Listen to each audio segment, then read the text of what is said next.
안녕하세요. 당신의 귀에 다양한 소식과 지식을 쏙쏙 넣어드리는 당기다 TV 채널 구독자 여러분. 오늘 소식은 바로 이겁니다. 내 콜라 가격 이거 오르는 거 아니야?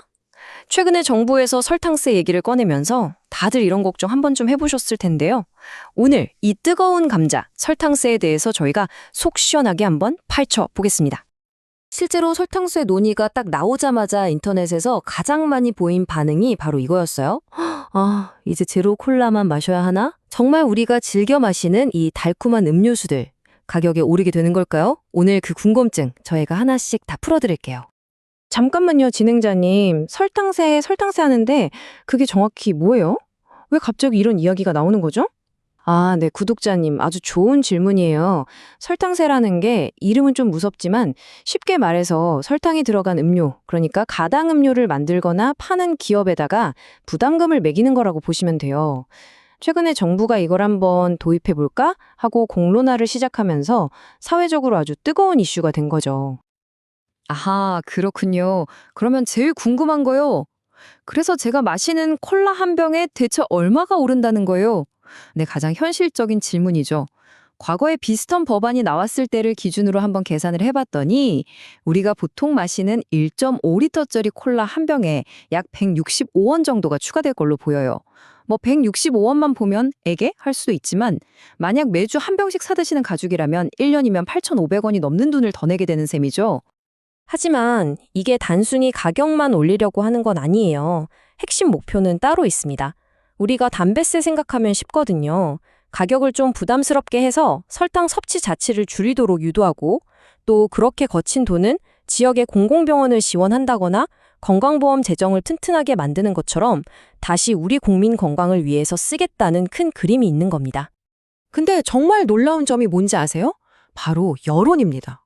최근에 조사를 해봤더니 국민 10명 중에 무려 8명, 그러니까 80.1%가 이 설탕세 도입에 찬성한다고 답했어요.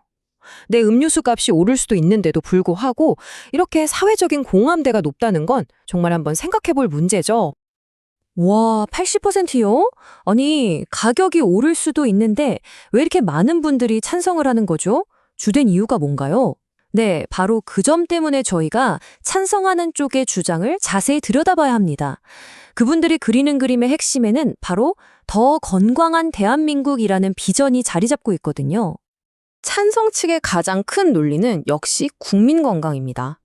당 섭취를 줄여서 비만이나 당뇨 같은 만성 질환을 미리 예방하고 또 그렇게 확보된 재원으로는 암 관리나 자살 예방처럼 꼭 필요한 공공보건의료 정책을 든든하게 뒷받침하자는 거죠.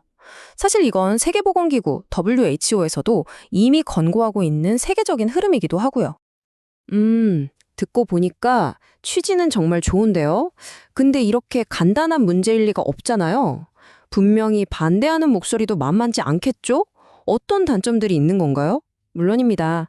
국민 건강이라는 목표에는 모두가 동의하지만 그 방법에 대해서는 의견이 갈리는 거죠. 지금부터는 물가 상승이나 공정성 문제를 중심으로 한 반대 측의 논리를 한번 살펴보겠습니다. 네, 맞아요. 이 논쟁을 딱 한 장으로 요약하면 바로 이겁니다. 공익과 현실의 충돌이라고 볼 수 있죠.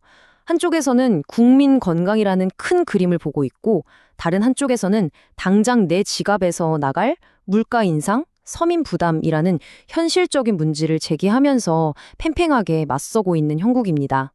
반대 측의 핵심 우려는 정리해보면 크게 4가지예요. 첫째, 기업이 세금을 결국 소비자 가격에 다 떠넘겨서 물가만 올릴 거라는 걱정. 둘째, 이게 저소득층에게 더 큰 부담을 주는 역진세가 될 수 있다는 우려입니다. 소득이 적을수록 소득 대비 더 많은 세금을 내는 효과가 나타날 수 있다는 거죠. 셋째, 왜 하필 식품 산업만 콕 집어서 세금을 매기냐, 이거 불공평하다는 지적도 있고요. 마지막으로 세금 같은 강제적인 방법보다는 올바른 식생활 교육이 더 근본적인 해결책이라는 주장도 있습니다. 와, 정말 복잡하네요. 그럼 이런 고민을 우리나라만 하고 있는 건가요? 다른 나라들은 이런 문제 없어요? 아주 좋은 질문이에요, 구독자님. 사실 이건 우리나라만의 고민이 아니라 전 세계적인 흐름입니다. 다른 나라들은 이 설탕 문제를 어떻게 다루고 있는지 특히 성공 사례를 중심으로 한번 살펴보시죠. 2016년에 WHO가 설탕세 도입하세요 하고 권고한 이후에 지금은 120개가 넘는 나라에서 이미 설탕세를 시행하고 있어요. 특히 영국 사례가 아주 흥미로운데요. 2018년에 세금을 도입하니까 많은 음료 회사들이 세금을 피하려고 아예 제품의 설탕 함량을 기준치 밑으로 자발적으로 낮춰버린 거예요. 결과적으로 소비자들은 가격 인상 충격을 크게 안 받으면서도 나라 전체의 설탕 소비량은 줄이는 아주 효과적인 결과를 만들어낸 거죠. 아하, 그렇군요. 그러니까 결국 국민 건강이냐, 서민 경제 부담이냐, 이 사이에서 팽팽한 줄다리기를 하는 거군요. 그럼 이제 앞으로 어떻게 될까요? 네, 구독자님 말씀처럼 이 논쟁은 결국 그 두 가치 사이의 균형점을 찾는 과정이라고 할 수 있습니다. 그렇다면 앞으로 우리는 어떤 점을 더 깊이 고민해야 할까요? 결국 핵심 질문은 이거겠죠.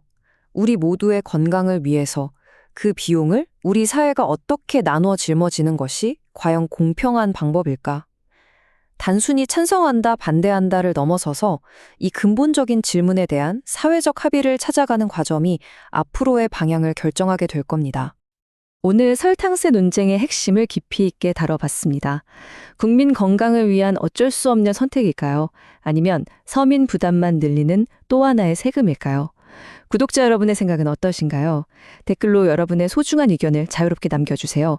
지금까지 당신의 귀에 다양한 소식과 지식을 쏙쏙 넣어드리는 당귀다 TV였습니다. 오늘 내용이 유익했다면 구독과 좋아요로 꼭 응원 부탁드립니다. 감사합니다.